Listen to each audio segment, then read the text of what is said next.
म ओम प्रकाश सर्याल गृहमन्त्री को रूपमा अहिले म केही आफ्नो कुराहरू राख्न गइरहेको छु। अहिले यहाँ यो राष्ट्रिय विपद जोखिम न्यूनीकरण तथा व्यवस्थापन प्राधिकरणको कार्यकारी प्रमुखज्यू लगायत हामी थुप्रै साथीहरू यो कमान्ड सेन्टरमा छौँ। अहिले खास गरेर यो आज 18 गते जुन खालको एउटा मौसममा अहिले वर्षात बढी भइरहेको छ, यो मौसमी वर्षात र पूर्वानुमान अनुसार आज यो पूर्वानुमानबाटै भएको कुरा हो र भोलि अनि पर्सिसम्म पनि भारी वर्षातको पूर्वानुमान गरिएको छ। जब यो पूर्वानुमान सार्वजनिक भयो, विभिन्न विज्ञहरूले भन्नुभयो, त्यसपछि हामीले 3 दिन अगाडिदेखि नै यसमा चाहिँ अग्रसरता लियौं। खास गरेर यसमा यो क्षेत्रसँग सम्बन्धित रहनुभएका साथीहरूले सुरुमै मलाई सम्पर्क गरेर ल भारी वर्षा हुने सम्भावना छ, यो सम्बन्धी पूर्व तयारी गर्नु पर्यो, गृह मन्त्रालयलाई क्रियाशील बनाउनु पर्यो, गृह मन्त्रालय मातहतका निकायहरू र अरू एजेन्सीहरूलाई पनि क्रियाशील बनाउनु पर्यो र त्यसको लागि अग्रसरता लिनु पर्यो भन्नुभएको थियो साथीहरूले। सो बमोजिम मैले अग्रसरता लिए, आवश्यक समन्वय गरियो। समन्वय गरिसकेपछि जे कुराहरू वस्तुस्थिति थाहा भयो, त्यसपछि चाहिँ थप त्यसलाई अझै बुझ्नको लागि चाहिँ हामीले कतिपय निरीक्षणहरू पनि गर्यौं।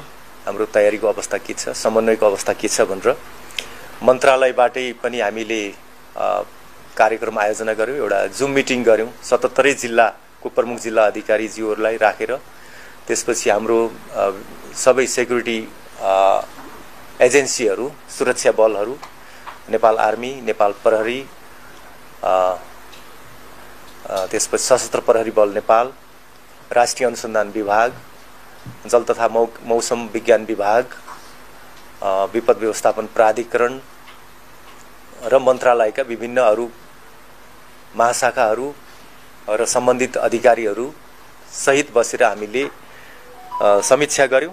हाम्रो समन्वयलाई हामीले अझै त्यसलाई वस्तुनिष्ठ रूपमा अगाडि बढाउनको लागि जगाउने कामहरू गरियो, अपडेट्सहरू लिने काम गरियो र त्यसबाट निर्देशन पनि भयो। थप चाहिँ यसमा हाम्रो तयारी, पूर्व तयारीहरू अब यसलाई अझै बढाउनु पर्यो भन्ने निर्देशन गरियो। निर्देशन पछिको अवश्य पनि त्यसमा निर्देशन फेरि कार्यान्वयन हुने नहुने भन्ने कुराहरू हुन्छ। अनुगमन, निरन्तर अनुगमन गर्ने त्यसको मेकानिजमहरू पनि भयो। सबै चाहिँ सक्रिय रहनुभयो र चाहिँ यो निर्देशन अनुगमनको यो चरणमा अहिले छौं र यसमा यो प्रक्रियामा अहिले विभिन्न स्टेक होल्डर साथीहरू जोडिनु भएको छ। यहाँहरू सबैलाई थाहा छ।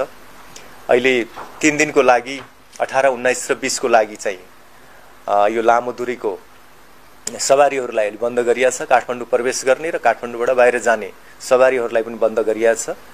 योसँग सम्बन्धित भएर अरू जति पनि अवस्थाहरू आउँछन्, यता सवारी बन्द गर्दा बित्तिकै बीचमा रहेका सवारीहरूको व्यवस्थापन कसरी गर्ने, त्यसमा रहेको यात्रुहरूको व्यवस्थापन कसरी गर्ने, त्यसमा पनि विभिन्न खालका यात्रुहरू हुनुहुन्छ।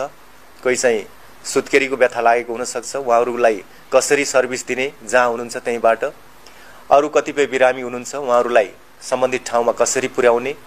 कतिपय अवस्थामा अब यो बाहेक अरू राजमार्ग बाहेक अन्त पनि हेलिकप्टरको आवश्यकता हुन सक्छ। त्यो हेलिकप्टर चाहिँ जसरी पनि पुर्याइहाल्ने, हेलिकप्टरको सुविधा पुर्याउने कुराहरूदेखि लिएर अब यात्रुहरू हुनुहुन्छ भने त्यहाँ पनि विभिन्न उमेर समूहका, विभिन्न शारीरिक अवस्थाका हुनुहुन्छ, उहाँहरूलाई पनि व्यवस्थापन कसरी गर्ने। त्यसको लागि यो विपद भनेको यो चाहिँ सबै अन्तर सरकारी एजेन्सीहरू बीचको पनि समन्वयको कामहरू हुन्छ। त्यहाँ संघीय सरकार, प्रदेश सरकार, त्यसपछि विभिन्न सुरक्षा अङ्गहरू सबैको यो आफ्नो विषयवस्तु बन्छ। त्यसपछि जिल्ला तहमा पनि विपद व्यवस्थापन सम्बन्धी त्यहाँ पनि समिति छ। त्यसै गरेर स्थानीय तहमा पनि छ, वडा तहसम्म पनि छ।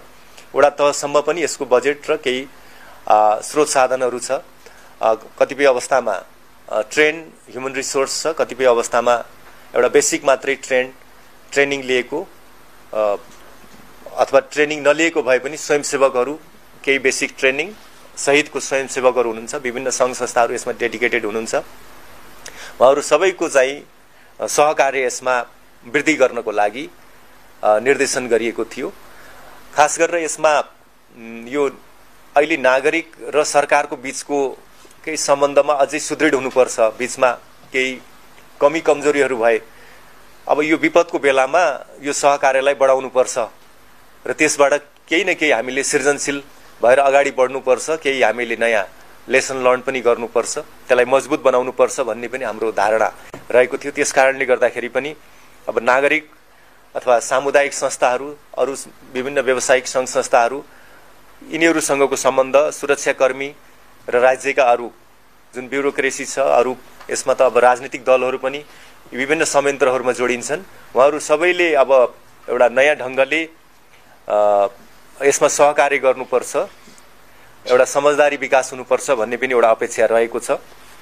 यो चाहिँ विपद व्यवस्थापन सम्बन्धी ऐन पनि छ, त्यो ऐनले पनि यी कुराहरू निर्देशित गरेको छ। त्यसको पूर्ण परिपालना हुनुपर्छ, त्यसको जे स्पिरिट हो त्यो स्पिरिटमा काम गर्नुपर्छ। त्यसमा कमी कमजोरी छन् भने पनि ती कमी कमजोरीहरू पनि अहिले नै हामीले खोट्याउन सक्छौँ र त्यसलाई भविष्यमा संशोधन गरेर परिपूर्ति गर्न सक्छौँ भन्ने मेरो एउटा धारणा रहेको छ। र त्यो धारणा बमोजिम यसबाट केही अहिले तत्काल गर्ने र केही पाठहरू सिक्ने र भविष्यमा अझै सुदृढ कसरी बन्ने भन्ने कुराहरू महत्त्वपूर्ण हुन्छ, त्यसमा पनि हामी लागिरहेका छौँ। र अहिले यो चाहिँ अहिले बर्सातको सँगसँगै जुन एउटा केही यो चाहिँ विपदहरू आयो भनेदेखि विपद भौतिक क्षतिहरू त भइ नै राखेको छ, अहिले त्यो रिपोर्टहरू आइ नै राखेको छ। तर मानवीय क्षति चाहिँ एउटा जिरो होस्, यसपालि शून्य नै होस् भन्ने उद्देश्यका साथ काम गरिएको छ। मानवीय क्षति शून्य होस् र त्यसमा चाहिँ कुनै पनि हालतमा कमी कमजोरी नहोस् भनेर यसमा निर्देशन गरिएको छ। सँगसँगै यो विपदको बेलामा फाइदा उठाउने पनि हुन्छ, कहिलेकाहीँ त क्राइसिस बिजनेस हुन्छ। अहिले सुशासनको लागि गठन भएको सरकार हो, त्यसकारणले यो क्राइसिस बिजनेस, यो क्राइसिसको बेलामा अपर्च्युनिटी जसले देखिरहनु भएको छ, खास गरेर नाजायज अपर्च्युनिटी, एउटा सद्भाव राखेर एउटा स्वयंसेवी भएर काम गर्ने, अरू बेलाभन्दा बढी खटेर काम गर्ने, एउटा चाहिँ सन्तुष्टि लिने, इज्जत प्रतिष्ठा बढाउने त्यो अवसर छ, त्यो एउटा जायज कुरा हो। तर यही बेलामा चाहिँ आर्थिक आर्जनको लागि एउटा उपयुक्त मौका हो भनेर जतिखेर दुःख परेको छ, राष्ट्रमा सङ्कट आइराखेको छ, एउटा मानवीय सङ्कट आइराखेको छ, एउटा असजिलो अवस्था छ, कठिनाइको अवस्था छ, त्यही बेलामा फाइदा लिन्छु भन्ने यदि कोही त्यस्तो खालको तत्त्वहरू छ कसैको दिमागमा त्यो आएको छ भने पनि त्यसलाई कडा रूपमा त्यो कुरालाई चाहिँ अहिले निगरानी गर्नुपर्छ र नियन्त्रण गर्नुपर्छ भन्ने पनि स्पष्ट मेरो निर्देशन रहेको छ। त्यसकारणले मैले अहिले यो जति यो सरकार मातहतको जति पनि संयन्त्रहरू छ उहाँहरूले यसलाई चाहिँ कडा रूपमा कार्यान्वयन गर्नुहोला। सुशासनको विषयवस्तु यो बेलामा अझ बढी महत्त्वपूर्ण छ, किन भन्दा सानोभन्दा सानो कमी कमजोरीले पनि फेरि एउटा चाहिँ नयाँ परिस्थितिको जन्म हुन सक्छ। अहिले तत्कालको अवस्था हेर्दाखेरि राजनीतिक परिस्थिति पनि अलि जटिल छ, व्यापक असन्तुष्टि छ। यही बीचमा सरकारको कमी कमजोरीको कारणले, हाम्रा संयन्त्रहरू, हाम्रा कर्मचारीहरूको कमी कमजोरीको कारणले कहीँ चाहिँ नाजायज कामहरू भए, त्यस्तो काममा चाहिँ स्वयं हाम्रो संयन्त्रको मान्छेहरूको इन्भल्भ भयो भनेदेखि मलाई लाग्छ यो सरकारप्रतिको, राज्यप्रतिको असन्तुष्टि नयाँ चरणमा प्रवेश गर्छ। त्यसकारणले यो चाहिँ शान्ति सुरक्षाको लागि पनि, राष्ट्रिय सुरक्षाको लागि पनि यो एकदमै मनन गर्नुपर्ने विषय छ। यसमा कहीँ पनि यो खालको कमी कमजोरी हुन नदिनु होला भन्ने मेरो स्पष्ट निर्देशन रहेको छ। बाँकी चाहिँ राम्रो काम गरेर यो सद्भाव बढाउने, सहकार्य बढाउने, नागरिक र सरकारको बीचको सहकारिता बढाउने, यो कुरालाई चाहिँ यहाँहरूले विशेष रूपमा ध्यान दिनु होला। यस्तो खालको यो अवसरमा यसलाई चुनौती हो, तर यसलाई एउटा अवसरको रूपमा यहाँहरूले आफ्नो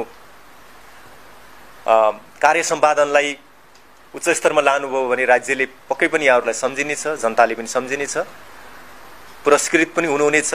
त्यो भावनात्मक रूपमा पुरस्कृत हुने कुरा त छँदैछ। राज्यले आफ्नो ठाउँबाट थप अरू हिसाबले पनि पुरस्कृत पनि गर्नेछ। त्यसकारणले यो एउटा कठिन अवस्थामा अहिले सरकारले जसरी अहिले हामी राति दिन खटिराखेका छौँ। 3 दिनदेखि त म आफै पनि खटिराखेको छु र अरू यहाँको संयन्त्र सबै खटिरहनु भएको छ र अरू नागरिक सङ्घ संस्थाहरूको तर्फबाट पनि साथीहरू खटिरहनु भएको छ, विभिन्न अभियान कर्मीहरू जसको धेरै लामो अनुभव छ। कतिपय कुराहरूमा त यसमा चाहिँ राज्यभन्दा सरकारभन्दा नागरिक अगाडि देख्छु मैले, किनभने मलाई पनि सुरुमा यो विषयहरू ल तत्काल चाहिँ एड्रेस गर्नुपर्ने कुरा छ है, अग्रसरता लिनुहोस् भनेर नागरिक तहबाट भनेको, सरकारी संयन्त्रले भन्नुभन्दा अगाडि नागरिकले भन्नुभएको। त्यसकारणले सरकार पछि पछि नागरिक अघि अघि भएको अवस्था पनि छ। अब हामीले यस्तो अवस्था चाहिँ सकभर चाहिँ हुन नपरोस्। पहिला चाहिँ सरकारै अगाडि हो, सरकार भनेको अभिभावक, अभिभावकले पहिले थाहा पाउनुपर्छ र नागरिकको चाहिँ संरक्षण गर्नुपर्छ भन्ने चाहिँ मेरो धारणा पनि हो। त्यसकारणले यसै मुताबिक हामी सबै मिलेर यो विपदको जोखिमलाई न्यूनीकरण गरौँ, यसको व्यवस्थापन गरौँ र चाहिँ यो समाजलाई, हाम्रो नागरिकलाई र समग्र जनधनलाई हामीले चाहिँ क्षति हुनबाट बचाउँ भन्ने मेरो अपिल पनि रहेको छ। सायद मैले भन्नुपर्ने कुरा यति नै होला अहिलेलाई। थप केही कुरा भयो भने अपडेट्सहरू आइरहेको छ।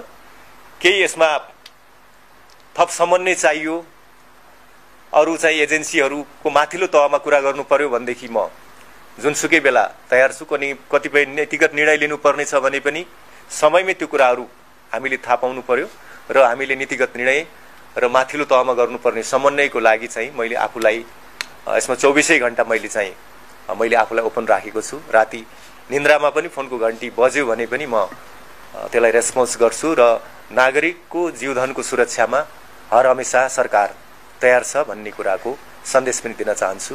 हस्, धन्यवाद।